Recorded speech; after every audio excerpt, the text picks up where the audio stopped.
A productive day in my life as an artist. രാവിലെ എണീക്കുന്നു, പല്ല് തേക്കുന്നു, workout ചെയ്യുന്നു, fresh ആവുന്നു, ഷൂട്ടിന് പോകുന്നു, മേക്കപ്പ് ഇടുന്നു.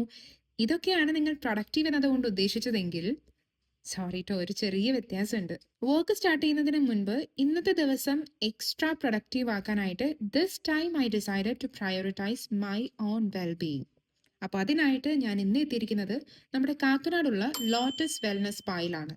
ഇവിടേക്ക് എൻ്റർ ചെയ്യുമ്പോൾ തന്നെ I could sense a soothing calmness settling in my mind. And moreover ഇവിടുത്തെ ഇൻറ്റീരിയേഴ്സ് മുതൽ ഓരോ ഡീറ്റെയിലിങ്ങും അതിനെ കോംപ്ലിമെൻറ്റ് ചെയ്യുന്ന തരത്തിലാണ് ചെയ്തിരിക്കുന്നത്. So today I opted for Balinese massage spa. അങ്ങനെ 1 hour സ്പായും 15 minutes സ്റ്റീം ബാത്തും എല്ലാം കഴിഞ്ഞ് മൈൻഡും ബോഡിയും ഒരുപോലെ റീസെറ്റ് ആയതിൻ്റെ ഹാപ്പിനെസ് ആണ് കേട്ടോ നിങ്ങൾ എൻ്റെ ഫേസിൽ ഇപ്പോൾ കാണുന്നത്. And finally here comes their special ginger honey herbal tea. അതൊക്കെ കുടിച്ചിരിക്കുമ്പോഴാണ് ഒരു കാര്യം എൻ്റെ മനസ്സിലേക്ക് വന്നത്. വേറൊന്നുമല്ല, നമ്മൾ ഈ തിരക്കിട്ട് ഓടുമ്പോഴൊക്കെ നമുക്ക് ഒപ്പം ഓടാൻ നമ്മുടെ ശരീരത്തിനും മനസ്സിനും ഒരുപോലെ പറ്റുന്നില്ലെങ്കിൽ it's high time to slow down. കുറച്ച് സമയം നമുക്ക് വേണ്ടി തന്നെ നമുക്ക് മാറ്റിവെക്കാം. Because at the end of the day self care എന്നത് ഒരിക്കലും ഒരു ലക്ഷറി അല്ല, it's a need. Take care of yourself every one.